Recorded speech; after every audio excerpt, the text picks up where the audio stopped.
안녕하세요. 돌아왔습니다. 밝은 미래 교육 잘 웃게 생긴 염쌤입니다. 와. 자, 상담을 하다 보면 많은 분들이 자녀의 성향으로 인해서 고민을 많이 갖고 계셔서 저희한테 얘기를 해주고 계십니다. 그래서 오늘은 내향과 외향의 학생들이 있는데 그들의 차이와 현지 적응력에 대한 분석을 해드리려고 합니다. 우선 제가 그동안 만나온 가정 중에 4가정을 소개해드리면서 이 가정의 학생들이 내향인지 외향인지 퀴즈를 드리니 한번 맞춰보시면 좋겠습니다. 첫 번째, 키가 185cm가 넘는 목회자 아들이 중3인 남학생이었는데 그 어머님 되시는 사모님께서 어느 날 저에게 선생님, 우리 아이가 전철을 한 번도 안 타봐서 전철역에 데려가서 잘 설명 좀 해주세요 라고 했습니다. 두 번째, 키는 175cm에 몸무게는 제가 보기에 한 90kg 정도 돼 보이는 남자아이였습니다. 그 어머님께서 선생님, 오늘 사전교육에 쌤이 아이 혼자 오라고 하셨는데 우리 애기가 아침에 잘 못 일어나서 엄청 실랑이를 했어요. 결국 제가 태워줬어요. 셋째, 아이 셋을 둔 어머님께서 막내 아들이 곧 중학교에 들어갈 나이인데 막내 아들을 지금까지도 직접 목욕을 전부 시켜주신다고 합니다. 너무 행복하다고 합니다. 넷째, 축구를 정말 좋아하는 3남매 중 장남인 학생이 있었는데 제가 영하 10도가 되는 추운 날씨에 저희 교회에서 주최하는 축구 시합에 데려갔습니다. 그때 축구장에서 그 친구가 갑자기 저한테 발을 내밀더라고요. 그래서 왜 그런가, 왜 그러지? 이렇게 했는데 알고 보니 설마 했던 그렇죠. 신발끈을 묶어달라는 거였죠. 짱이죠? 자, 지금까지 정말 거짓 없이 100% 실화입니다. 저는 거짓말하지 않겠습니다. 자, 과연 이 친구들이, 이 4가정의 친구들의 성향이 예상이 되시는가요?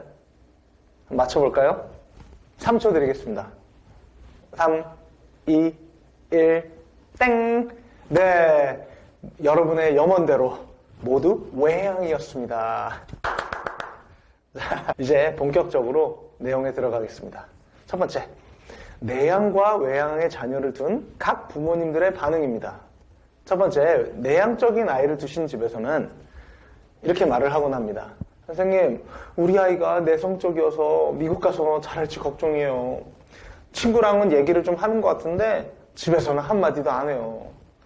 애가 먼저 다가가는 스타일이 아닌데 친구를 사귈 수 있을지 걱정이에요. 애가 집 밖에 나가는 걸 싫어하는 집돌인데 미국 가서 활발하게 호스트랑 잘 지낼까요? 두 번째, 외향적인 아이를 둔 집에서는 선생님, 얘가 입만 살아가지고 말만 잘하지 행동이 못 따라가요. 자기 방 정리를 하나도 안 하는데 돼지우리예요, 돼지우리. 이러다 호스트한테 미움받는 거 아닌지 모르겠어요. 애가 맨날 밖에 싸돌아다니는데 미국에서도 그러다가 호스트한테 미움받는 거 아니야? 친구들이 싫어하는 거 아닌지 모르겠어요. 이 말을 들어보시니 어떠신가요? 제가 내향과 외향의 차이 없어서 꼭 드리고 싶은 말씀이 있습니다. 저희를 방문해 주시는 가정들을 잘 보면 이 가정이 과연 하나가 됐는지 친밀성이 어떤지를 금방 알 수 있게 되는데 아빠 엄마의 속마음은 당연히 우리 아이가 정말 잘 되길 바라시는 마음으로 이런 얘기 하는 거에는 틀림없지만 희한하게도 우리 선생님들이나 다른 분 앞에 있을 때는 부모님께서 미리 선수를 쳐서 아이의 단점을 언급하며 흔히 소위 디스하는 모습들이 좀 자주 보입니다. 아이가 어른이 된다면 부모님들의 마음을 헤아릴 날이 오겠죠. 그렇지만 지금 당장은 자기의 길을 꺾는 이 부모가 밉고 창피하고 자기의 자존감이 더 떨어지고 또 이 부정적인 말들이 계속 생각이 나서 결국에는 뭔가를 도전하려고 시키려고 이렇게 왔는데도 아이가 스스로 제풀에 꺾여서 도전할 의지를 꺾고 포기할 경우도 있습니다. 그렇기 때문에 오늘부터 아이에게 다시 사랑의 말을, 인정과 지지의 말을 전할 수 있도록 우리 아빠, 엄마의 마음이 먼저 회복되시고 하나 되시길 정말 기도합니다. 자, 그럼 이제 주제 두 번째입니다. 내향과 외향의 현지 적응력의 차이입니다. 막간의 팁으로 내향과 외향과의 소통의 방법의 차이를 말씀드리면 내향적인 기질의 아이들은 대체로 자신의 생각을 먼저 정리하고 말을 하는 학생들이 많기 때문에 저희는 보통 7초를 기다려주는 것이 좋다고 말씀을 드립니다. 반면 외향은 자기가 말을 하면서 정리하니까 잘 경청해 주시고 반응해 주시면 됩니다. 자, 첫 번째, 내향적인 아이들이 미국 교환학생으로 참가할 때 잘 지낼까요? 저희가 부모님께 항상 말씀드리는 게 있는데요. 내향이라고 꼭 소극적이라는 것은 아니며 외향이라고 또 무조건 적극적이라는 것은 아닐 수 있다는 것입니다. 가장 중요한 건 아이가 시간이 걸리더라도 부모님이 없이 스스로 무엇이든 도전해 보려는 자세와 타인이 나에게 다가올 때나 어떤 기회가 올 때 그걸 놓치지 않고 잘 수용하고 받아들여서 잘 참여하려는 이 적극적인 자세가 중요한 것입니다. 그래서 부모님들과 주변인들로부터 인정과 지지를 많이 받고 도전 자체를 소중한 경험이라 여기면서 내 나이 때는 실패는 없다라는 것을 잘 배우고 자란 아이들은 이런 자존감 건강한 아이가 되면 굉장히 어떤 면에서도 적응을 잘할 수 있습니다. 재밌는 건 미국에서도 내향적인 분들이 많습니다. 이목구비가 우리보다는 몇 배는 크고 제 눈보다 50배 커요. 네. 엄청난 우락부락하고 우람한 체구를 가진 분들도요. 대체로 매우 조용하게 한 곳에 있고 밖에 많이 나가는 것을 별로 좋아하지 않는 모습도 보는 그런 내향적인 분들이 의외로 많습니다. 그래서 결국 사람 사는 건 다 똑같다고 보기도 하는 것 같습니다. 저희가 발견한 이 내향적인 학생들의 장점이라고 하면 우선 대인관계를 할 때는 소수 인원을 깊이 있게 사귀는 경우가 많기 때문에 홈스테이 가정과 매우 깊이 오랫동안 잘 지내는 경우를 자주 보곤 했습니다. 그래서 미국 교환학생 프로그램 특성상 호스트 가정이 우리 아이를 초청하는 게 우선시가 되기 때문에 호스트와의 관계가 학교 친구들과의 관계보다 더 우선시 된다는 것이죠. 그래서 호스트와 충분한 관계를 형성한다면 학교 친구들을 굳이 많이 안 사귀어도 한두 명만 사귀어도 프로그램 전체 기간 동안 재밌게 지내는 데 큰 지장이 없다는 것이죠. 그리고 방과 활동도 차근차근 한 개부터 이렇게 기회가 되면 늘려나가도 되는 것입니다. 그래서 저희가 내향적인 기질인데 이 교환학생을 다녀와서 저희에게 간증해준 김우찬이라는 남학생 영상도 링크해드리겠으니 꼭 보시길 바랍니다. 두 번째, 외향적인 학생들의 적응력은 어떨까요? 흔히 요즘 유행하는 MBTI에서 E라고 하죠. Extroverted. 그래서 이 외향의 친구들은 보통 사람한테서 에너지를 많이 얻곤 합니다. 그래서 흔히 인싸라고 불리는 학생들이라면 분명히 처음에 친구들에게 다가가는 것도 쉽고 또 미국 학교에서 활발하게 다양한 친구들을 사귈 수 있다는 장점이 있는 것은 분명합니다. 그래서 실제로 사람을 좋아하고 사람에게 인정과 지지를 받을 때 무럭무럭 자라나는 기질, 흔히 얘기하는 ENFP 들어보셨죠? NFP는 미국 교환학생 참가율 중 상당히 높습니다. 그래서 근데 또 한번 그래도 주의해야 될 건 교환학생으로 참가할 때는요. 호스트보다 학교 친구들이 너무 좋아서 호스트와의 관계를 소홀히 할 수 있는 것을 주의해야 한다는 거 꼭 기억하시기 바랍니다. 자, 그럼 외향적인 친구들이 모두 교환학생으로 적합할까요? 우리 선배들 중에 쌤, 제가 한국에서는 소위 인싸였는데 미국에서는 친구들이랑 잘 못 어울려서 너무 속상해요. 이상하게도 여기 오니까 용기가 안 나고 친구들도 먼저 안 다가오니까 친구 사귀는 것도 쉽지 않고 오늘도 밥 혼자 먹었어요. 이렇게 고백하는 친구들도 종종 봅니다. 한국에서처럼 대인관계가 잘 풀릴 줄 알았더니 예상치 못한 변수를 만난 거죠. 흔히 ENF 기질이 역기능적으로 흘러갈 때 또 엄청난 감정 기복으로 인해 깊은 낙심과 절망에 빠질 수도 있는 것 같습니다. 전 그래서 솔루션으로 이 세 번째 중요한 얘기를 드리려고 합니다. 내향과 외향을 넘어서는 최고의 적응 방법은 무엇일까요? 바로 자존감입니다. 요즘 유행하는 자존감, 이 용어가 있죠? 이 자존감이요. 다시 한번 언급드려야 될 것 같아요.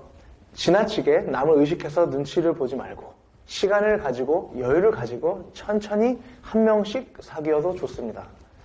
오히려 신분을 세탁하듯이 한국에서는 그냥저냥 평범했던 학생이 미국에서는 인싸가 되는 학생도 많이 봅니다. 남을 깊이 의식할 필요 없이 내 소신이 중요하고 나만 어느 정도 쿨하면 그다지 문제가 되지 않고 잘 지낼 수 있는 게 미국의 특징입니다. 그래서 스스로에게 긍정 확언을 외쳐서 뇌가 스스로를 긍정적이고 멋진 성공한 사람으로 인식할 수 있게 해주는 것이 상당히 도움이 됩니다. 나는 사랑하는 한국 아빠 엄마와 친구들이 있고 나도 평균 이상 잘할 수 있는 소중한 존재다. 그래서 내가 천천히 다가가면 미국 친구들도 마음을 열 거야. 때로는 눈물도 나고 외로워도 내가 성장하여 성취감을 맛볼 기회라고 생각하고 호스트가 하자는 거 다 해보고 학교 활동도 적극적으로 한번 도전해보자. 이렇게 긍정 확언을 꼭 외치시길 바랍니다. 길어도 3개월이면 반드시 해낼 수 있습니다. 우리 학생 중에요. 사전 적응 교육을 받으러 김해에서 홀로 비행기를 타고 김포공항에 내려서 다시 환승해서 저희 삼성동 본사로 토요일 9시마다 다녀갔던 여학생, 외동딸 선배를 꼭 기억하시길 바랍니다. 그때 열정으로 여러분은 혼자 비행기를 타고 먼 타지까지 가서 남의 집에서 살고 홀로 1년 가까이를 보낸 세상에서 제일 멋진 손흥민 선수 같은 월드클래스라는 것을 기억하시길 바랍니다. 만약 여러분이 그 정도의 자존감도 없는 불안한 상태의 학생이었다면 저희가 첫 상담 때부터 돌려보냈을 겁니다.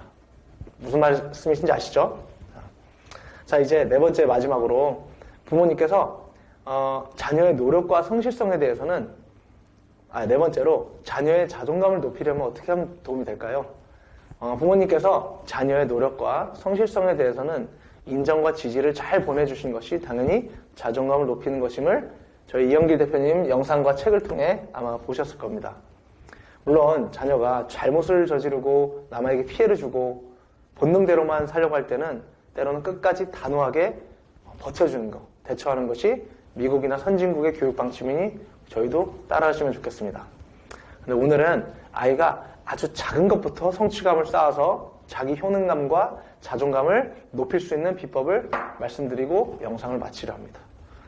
김승호 회장님이 쓰신 저서 돈의 속성이라는 책 중에 마지막 부분 돈을 모으는 4가지 습관 파트 중에 제가 발췌해서 말씀을 드립니다. 첫 번째, 일어나자마자 기지개를 켜라. 두 번째, 자고 일어난 이부자리를 잘 정리한다. 세 번째, 아침 공복에 물 한 잔을 마셔라. 네 번째, 일정한 시간에 자고 일정한 시간에 일어나라. 굉장히 중요한 4가지입니다. 이 4가지 외에도 우리 학생들에게 추천하는 3가지가 더 있습니다. 그래서 이것부터 실행해서 성취감을 얻길 바랍니다. 무엇일까요? 5번째, 주 1회 설거지하기입니다. 최소. 6번째, 주 1회 분리수거와 음식물 쓰레기 버리기입니다. 7번째는 날마다 긍정 확언 외치기입니다. 나는 세계를 정복했다! 나는 뭐든지 잘할 수 있다! 나는 똑똑하다! 나는 포기하지 않았다! 나는 부자가 되었다! 이렇게 말을 할 때요. 뇌는 우리가 말한 대로 믿고 우리에게 엄청난 열정과 동기부여를 부어주고 마침내 선포한 대로 이뤄지게 한다는 건요. 세계의 부자들과 리더들이 하나같이 하는 말입니다. 제가 유명한 책들을 많이 읽는데요. 똑같습니다, 얘기가. 그래서 긍정 확언이 상당히 중요합니다. 부정적인 말을 하는 학생은 반드시 부정적인 열매를 맺게 됩니다. 특별히 크리스찬이라면 기억하셔야 됩니다. 예수님께서 예수님의 목숨을 대가로 우리를 구원해 주신 이유는 지금처럼 그냥 대충 그냥 그만저만 살라고 하는 게 아닙니다. 세계와 열방을 주시고 우리를 크게 쓰시려고 하는 그 계획을 기억하고 우리의 소중한 생명과 시간을 아끼고 지금부터 무엇이든 도전하고 달려가야 합니다. 저부터 그렇게 합니다. 아시겠죠? 네, 이상으로 내향과 외향의 차이와 적응력에 대한 영상을 마치고 다음에도 재밌고 유익한 영상으로 찾아뵙겠습니다. 이상 자루게 생긴 영쌤이었습니다. 사랑하고 축복합니다. 감사합니다.